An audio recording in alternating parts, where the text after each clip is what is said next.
We're diving into a tough one today. A student death at KIIT University in India. Yeah, tough situation. We've got news articles, a bunch of them actually. Each one sort of sheds light on a different part of this.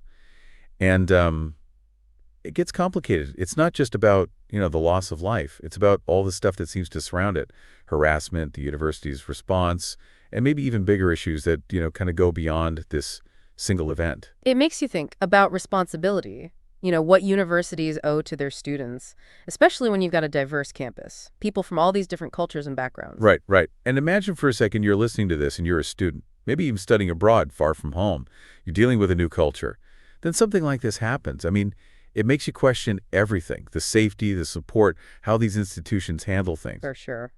So let's try and lay this out.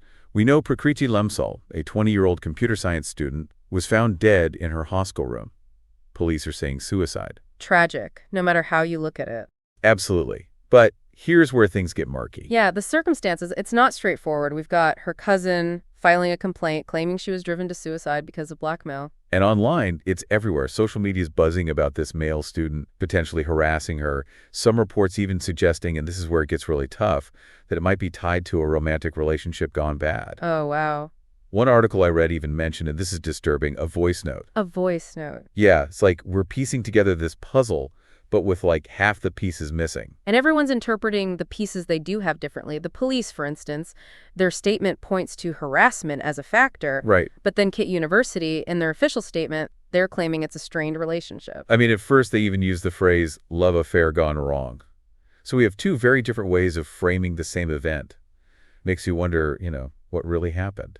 Yeah, if you were trying to understand Prakriti's story, where would you even begin with those two very different versions? Right. Who benefits from each version of the story? It makes you wonder if the university is trying to downplay their own role, their responsibility for student safety.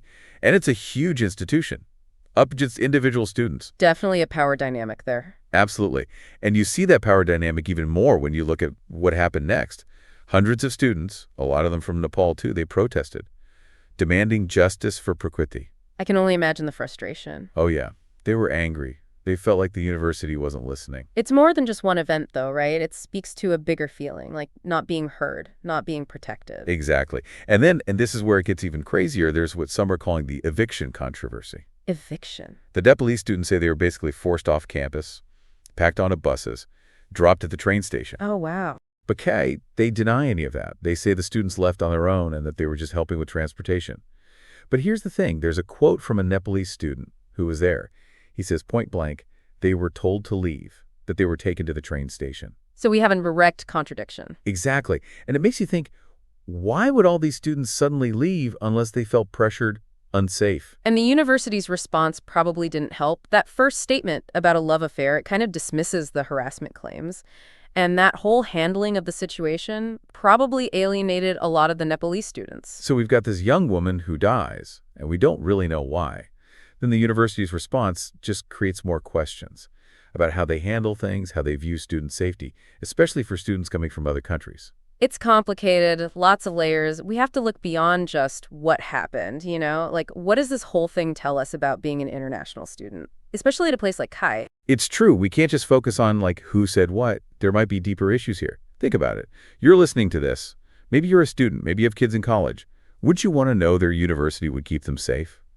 Especially if they were studying in another country. This is why we're doing this deep dive. It's not just one incident. It's about questions that could affect any student, anywhere. Like, how do universities handle harassment? Did Prakriti even report anything? And if she did, what did they do about it? And if they didn't do enough, then why? Were they not aware? Did they not have the resources? Or maybe, and this is a scary thought, they just didn't want to deal with it. Bad for the university's image. And then there's the whole response after. Prakriti closed the campus, for international students at least.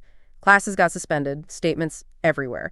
But it feels like they're more worried about how it looks than actually fixing things. It's like damage control, That initial statement, the one about the love affair, it kind of felt like they were ignoring the whole harassment thing. Definitely not the best way to handle it, that's for sure.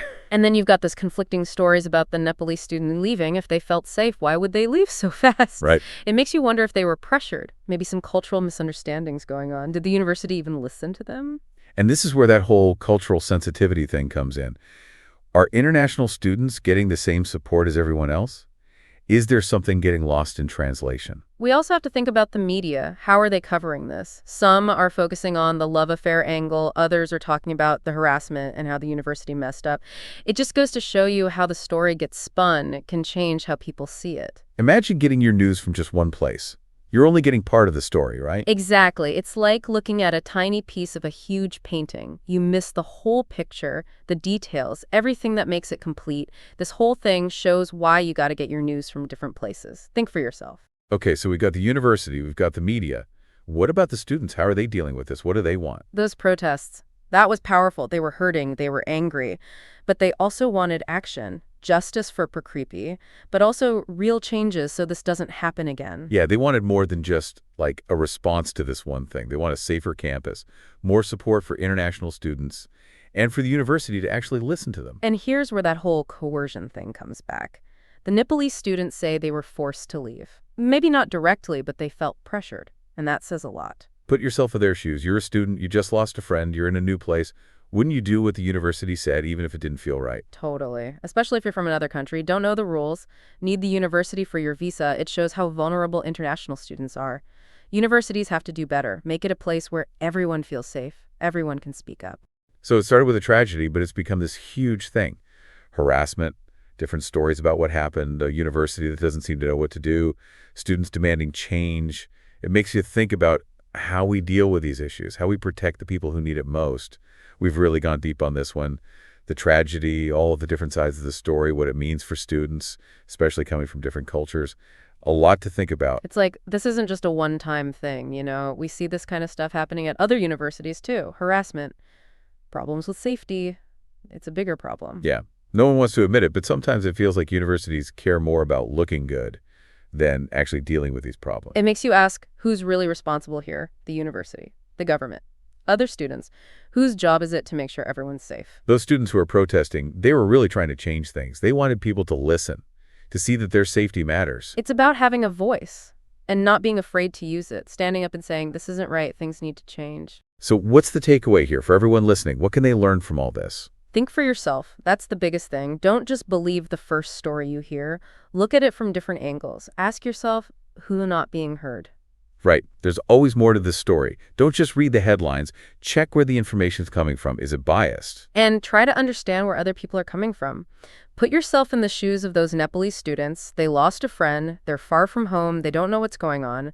How would you want to be treated? It's about being human, right? Yeah. And remember, you're not alone. Those students, they came together to demand change. They showed what can happen when people stand up for what's right. It might not be easy, but speaking out, raising awareness, fighting for justice, that's how we make things better.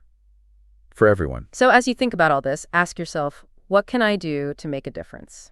How can I make sure everyone's voice is heard? That's something we should all be thinking about. Thanks for joining us for this deep dive.